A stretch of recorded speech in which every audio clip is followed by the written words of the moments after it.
Hello and welcome to another episode of the Monday Mile podcast.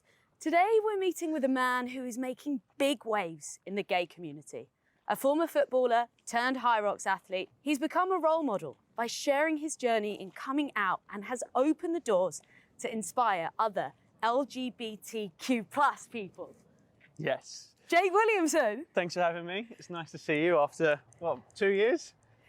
It literally, I think it's been 2 years. How are you? I'm very well, thank you. Yeah, I'm busy.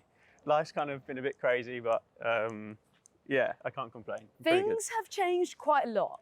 So last time I saw you, we caught up in a random coffee shop off Putney High Street. Mm-hmm. And you didn't really know where things were going. You were PTing. Fast forward 2 years, things have changed a lot. Yeah, when we first spoke, it was kind of like, I wasn't really in this world at all. I was working as a PT, kind of had just gone through the process of coming out. And you probably remember, I wasn't even like that confident with it. Like we would have conversations, but I was kind of like a little bit like, oh, I don't really want to talk about it too much. I think even after the conversations with you and asking for advice in terms of career path, obviously you being in sport, it kind of helped me be like, I should be a little bit more open, a bit more confident. And literally almost from that conversation, it's been like a bit of a whirlwind and here we are. Take me to the point of change, because since that conversation, you've been on Sky Sports News, GMB, and kind of been the poster boy for coming out in a male-dominated sport. I'd kind of been out for 2 years or so at that point, and it takes a lot, like there's a lot to come to terms with in terms of when you're coming out. There's a lot of internalized homophobia. Being from a sporting background itself, it takes a lot to change your own perception of yourself and like be confident in that new persona that you kind of have. So as soon as I kind of came to terms with that and was like, right, like I struggled so much coming to terms with who I was in terms of my sexuality alone, that I didn't really want anyone else to struggle with that. I had a bit of a negative experience at one point. I was kicked off a football team, which was kind of like, it was a massive like impact on me mentally. It didn't impact me too much, but it was a point in which I was like, right, time to make a bit of a change and start talking a little bit more, being a little bit more open, helping people. And then as soon as I started doing that, the social media side of things grew massively, and then a lot more kind of in-person stuff. And it's just been kind of like a nice journey where I've been able to help people along the way do what I did over those 2 years. So I've kind of seen myself grow, but then also helped other people grow in that period as well. So that's like the nicest thing and the biggest thing I could ever take away from any of this. It must be incredibly rewarding seeing the positivity in you coming out and being that spokesperson, that visible person within HYROX, within the end of your football career. Take me back to the moment you told your parents that you were gay, because this comes up quite a lot. I didn't really know. I think like my dad was one of the first people that I ever told. Like I didn't tell any friends. I kept everything kind of hidden within my own mind and brain and stuff. And that's a lot. Like that's a lot of almost like trauma, I kind of call it, in terms of over a 10-ish year period of kind of knowing that you're gay, but also trying to hide it and being with girls and being with the football team and being like one of the lads and stuff like that. And then I sat him down and I said, literally took me 15 minutes. I was just crying. And he literally said to me, he was like, are you dying? And I said, no, Dad, I'm just gay. But I was at this point, like I laugh now, but I genuinely was on the floor in like, he personally said, I don't care. Like, I never want to see you in that level of pain ever again. My mum struggled a little bit. It was a shock thing for her. Like you can only imagine. And what I said to her as well was like, it took me 10 years to be able to come out and own it. So you knew for 10 years? Probably, yeah, about you were that gay, period. and it took 10 years of your life to mask the true version of yourself, to have the confidence to come even out. say the words, not even like to even say the words to myself, let alone to like anyone else. Like I didn't even have conversations with my closest friends and be like, look, like I think this might be it. I might be bi, I might be gay. I literally didn't even have those conversations, even when the opportunity arose. Like I remember vividly, I was signing up to university, and you have to put your I don't think you have to put it, but it was like your sexual preferences, because they do Yeah. like a checklist essentially. And my mum was doing it with me because because I'm incompetent. But it came up, and I was like, I joked, but I said bisexual just to kind of I clicked the Test- like I to test almost the yeah, water. I guess so, like subconsciously probably. And her instant reaction was like, what? So I like completely was, oh no, I'm joking. But I think if other things happened like that, I probably would have been able to. But just like the way that you're brought up, I was in quite a small town. There wasn't very many role models, or still isn't to this day. Hence why I'm kind of the one having these conversations, which is quite, again, another thing that me and some of my close family friends kind of joke about. Like when I went on Good Morning Britain or Sky Sports, I was just this kid that was playing football, and they were like, why are you on Good Morning Britain? And I was like, I have no idea, to be honest, but if it helps someone, then it helps someone, and at the end of the day, it helped me a lot as well. So yeah, mum struggled a bit, but as I said, like it took me 10 years to come to terms with who I was, the sexuality, like all of it. So I couldn't expect her to be like, right, okay, fine. I wanted that reaction, but I also had to be like, all right, I understand, but like, you've got to show a level of progression with me.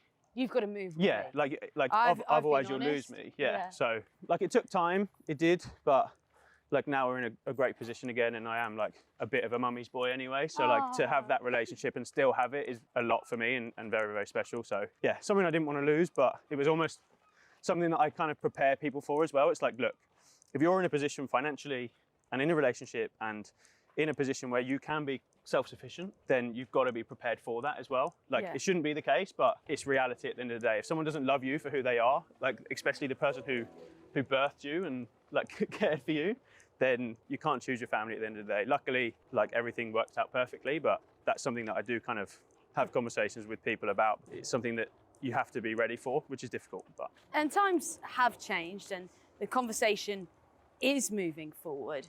But do you think that is still a big problem? Is the process there's a huge in coming out, and the fear around the judgment? Like, were all your friends supportive? Did people support you, or did you get picked on? It's a huge level of internalized homophobia for a sports person. I, growing up, didn't want to be associated with the rainbow. Anyone on the media who was like a representative of the gay community wasn't like me in any kind of capacity, or I can identify with them in that way. By not having friends or family who were in that community, I couldn't kind of see it and feel it. So like I was kind of just going off nothingness, or just like what you see on the media, or like the negative press, and like it was constantly negative. Even growing up, going to school, it was illegal to get married as a gay person. So like, what does that tell you in your own head about something that you are? And at the end of the day, it's not a choice being gay, but it's a choice to decide whether to come out and tell people. So life was easier being in the closet. I can understand completely why I can understand completely why why people still struggle, and I obviously did. I was lucky that I kind of made a bold move and went with it and was like, right, I'm gay, I'm coming out. I'd met my partner Paul, which is probably the only reason why I did come out, to be honest, because I fell in love, and it really was like an epiphany moment. But yeah, sports is a very difficult one when you've got elements, especially football in particular, you've got elements of masculinity and just that kind of like just like told what you're meant to be. It's really difficult, and like unless you go through it, it's really hard. Like I struggle to verbalize and explain it.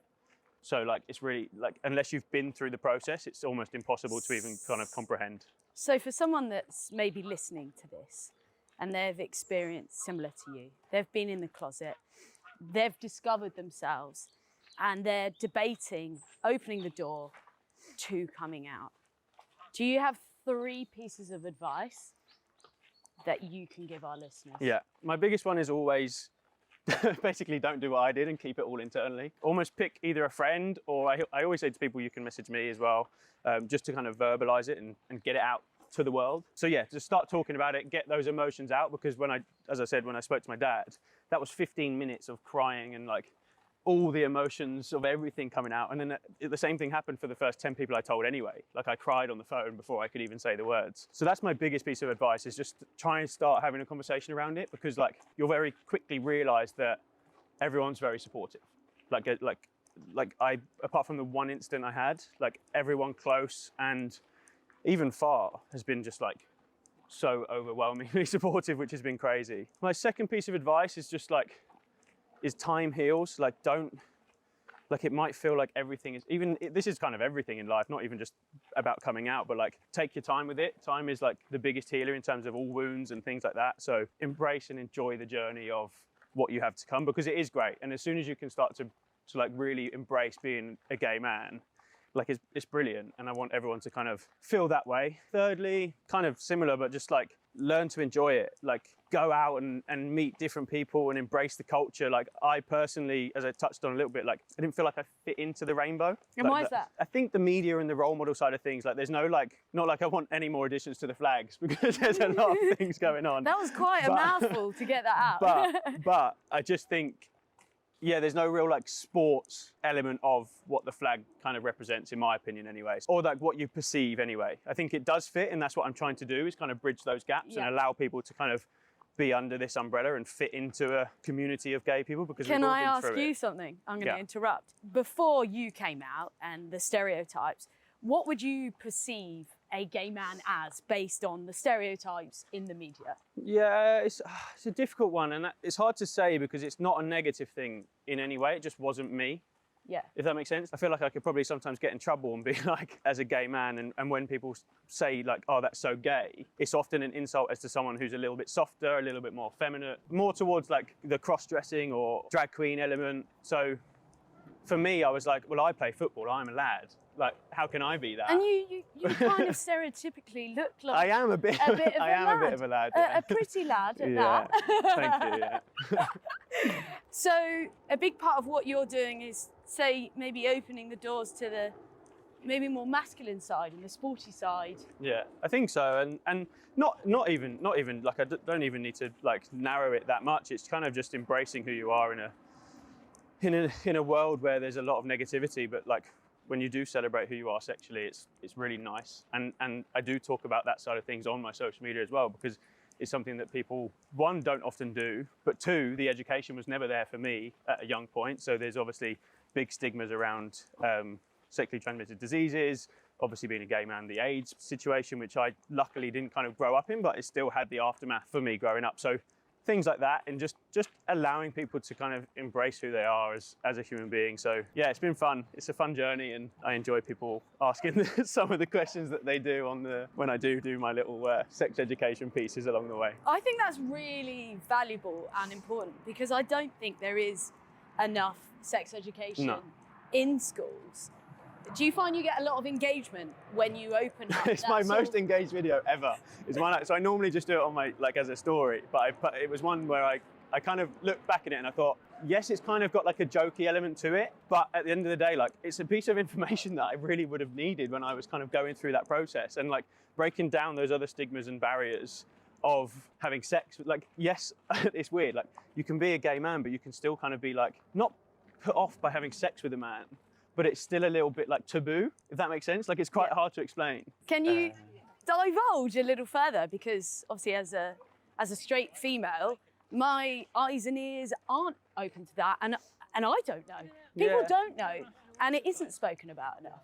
No, I think, like, I mean, the video that I put out was purely about being a bottom or receiving, because when, like, in particular for me, when I was with females, I was always kind of on top, if that makes sense, like doing the deed. Doing the deed. Whereas when you go into a same-sex relationship, there's a whole different dynamic that you're just not aware of. I feel like you wouldn't even know what to do. Like, I know, like, literally. Because you wouldn't be taught it. Literally. Has that changed in the education system? Well, that's what I'm trying to put in, but right, so is this there's still a massive pushback on same-sex education in schools, which has been like, personally, I've not gone into it too much in terms of my own research and pushing forward on signatures and not necessarily protests, but legislations and things. It's something that I'd like to do a little bit more of. And then there's also the whole element of fertility and having babies and things like that, which again, coming out, I just didn't really think about. I was like, oh, it's fine. I'll just like have a surrogacy and it'll be fine. But it's not as easy as that. So there's just so many things that, like, even for me now, I'm still learning. So I like to kind of share those things along the way, which has been great. Share your learnings. Yeah. Jake, so since being a PT, things now have changed quite a bit.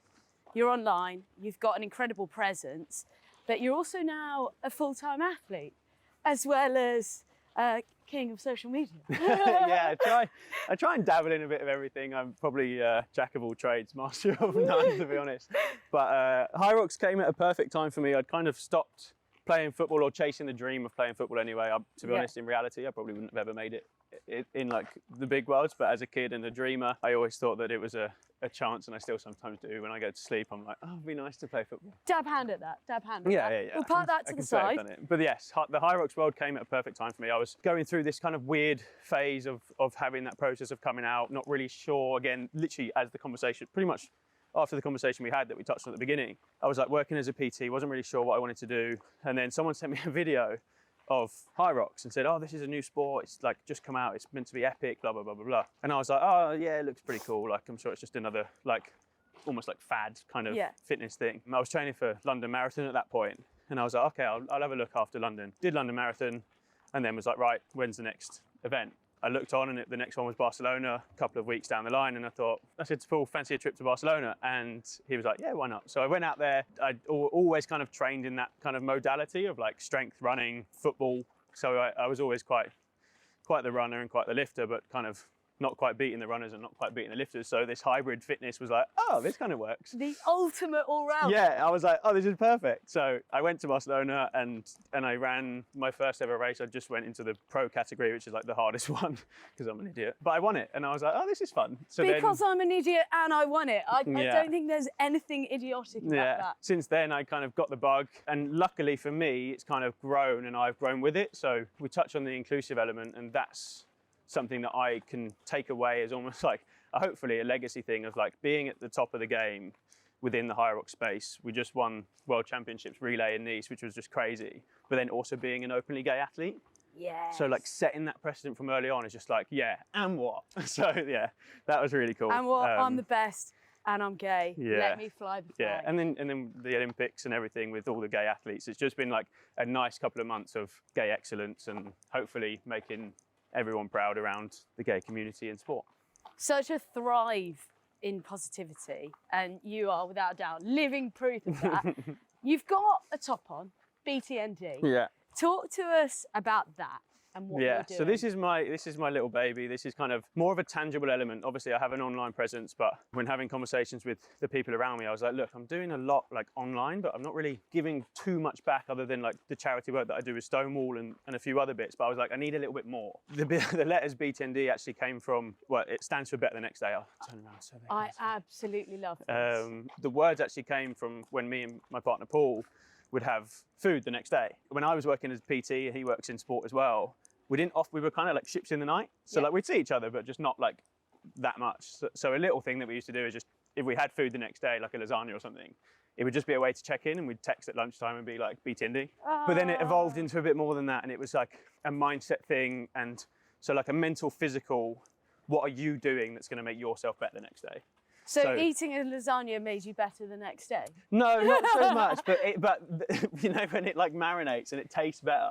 So like it tastes better the next day, and it would be a question more than like a It's like cold pizza. Yeah. Or like, like even like just anything. a curry.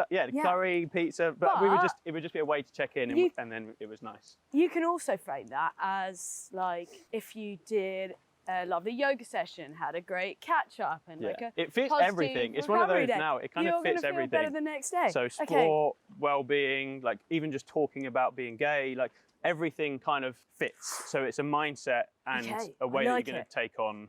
Okay, how can I get involved? I feel like I want to be There's better a lot. The next day. So we've got clothing, which will probably be out by the time this comes out. Incredible. We've got an online program, which is kind of all about fitness training, but then also looking at a lot of the mindset kind of things. Opening up a gym as well in Birmingham, which is going to be epic. Hot news. Yeah, there's a lot. How can I be better the next day, today for tomorrow?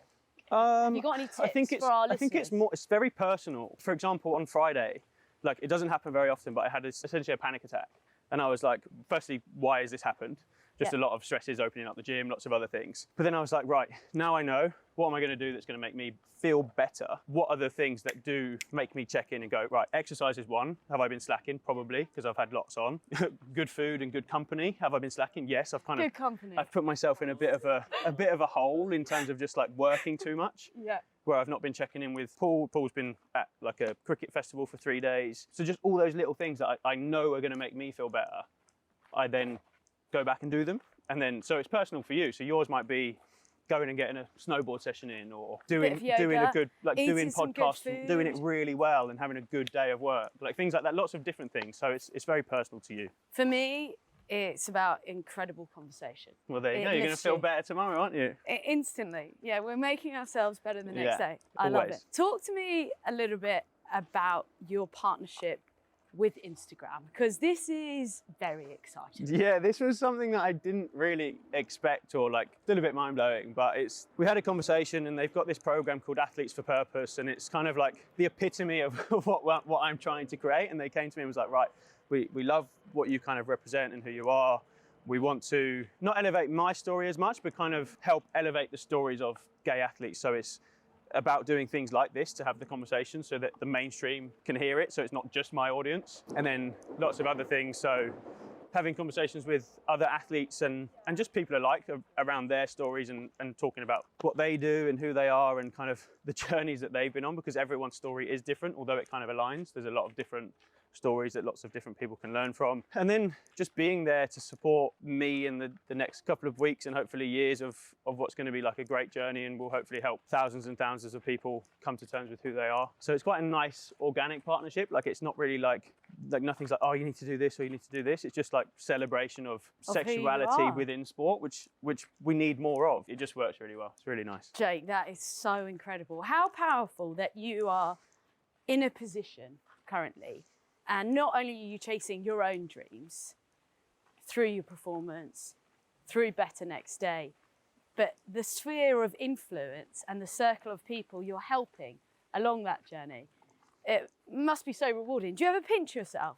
Because it's like, wow, you've become this figurehead where people are gravitating towards you for advice. Yeah, I think I do, and I need to be better at it, to be honest. Because it's like anything, like things will happen and then I'll be like, right, what's next? Or what's next? And then before you know it, like if I sat down and had the conversation with you and said, oh, in 2 years' time, I'll be doing this, I'd be like, no way, like that's just ridiculous.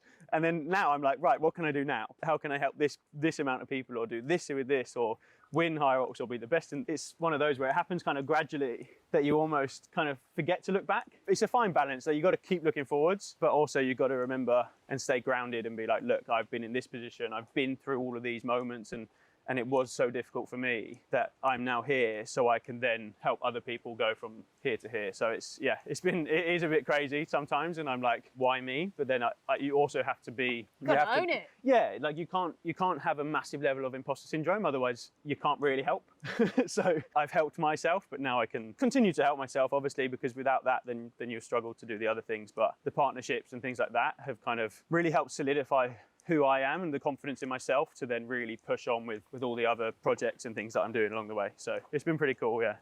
How do you install that stability and base of routine in a life that is so fast and ever changing? I live up in Birmingham, and I do think that's a big part in terms of keeping me grounded. And like essentially for me at the moment, number one priority is the athlete side of things. Yeah. So if I did, I'm not like I'm saying everyone to leave London, but if I did come to London, I'd probably be a little bit more frantic and all over the place, but I know what's right for me. So I know that being in Birmingham and being a little bit more settled and being a little bit more like, right, this is my routine on a day-to-day basis. Yes, I might need to go and do some work and pieces elsewhere, but this is a priority, and I can fit all of those other things around my base routine.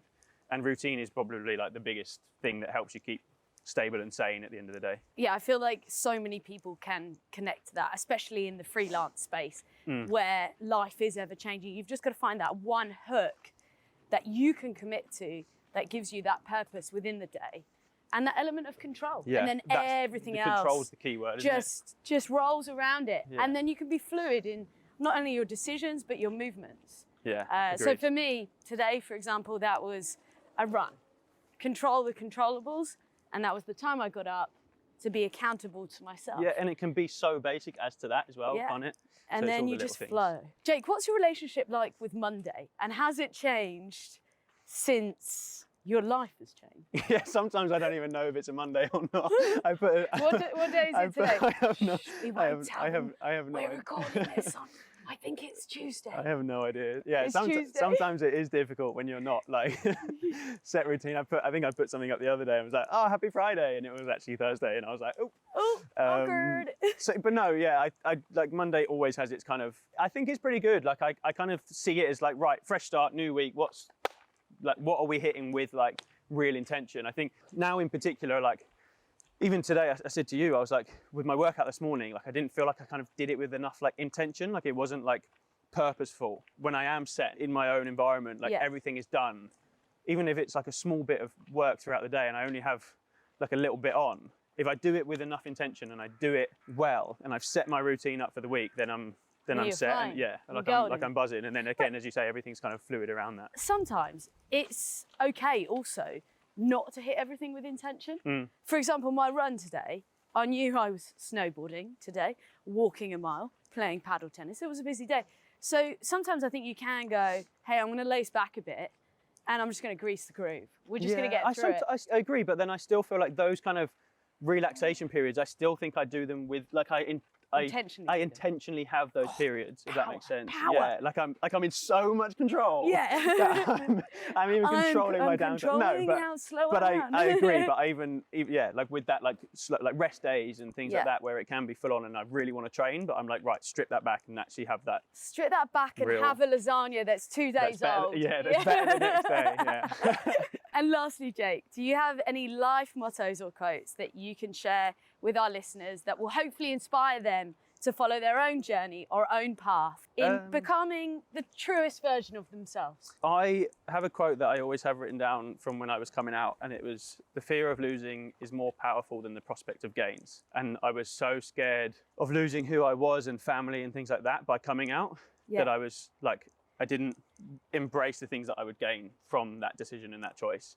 So I think sometimes it's like, it might be scary, but you just got to take that plunge, and whether it's taking a job offer or coming out as gay or like going to the gym or things like that. And it might be scary to go into a new gym in a new environment. What you're going to gain from it is so much more than like what you might possibly lose. Like you might lose an hour's sleep, but you're going to gain a new friend or like something special. So for me, that's very like relevant to the coming out and sexuality side of things. But again, similar to BTND, you can put it to whoever you want it. And it's something that I think about quite a lot when I feel scared or feel like, oh, I don't really want to do that, or I've got like anxiety or I'm a bit scared, because I do get it. So I take that on and be like, right, what are you going to lose? What are you going to lose? What are you going to lose? I love the reframe. Not what you're going to lose, what are you going to gain on the other side? Yeah. Jake Williamson, thank you so much for joining us here on the Monday Mile Walk and Talk podcast. You have been an absolute joy of positivity, openness, and I feel a great sense of warmth after that conversation. Thank you, I do too. It's nice. Monday Mile listeners, you know what to do. Do make sure you subscribe for the early risers. We do drop at 12 a.m. every single Monday morning. So we're there all the way through that commute. You know what to do. Have an absolutely wicked week. Thank you very much, Jake. That was awesome.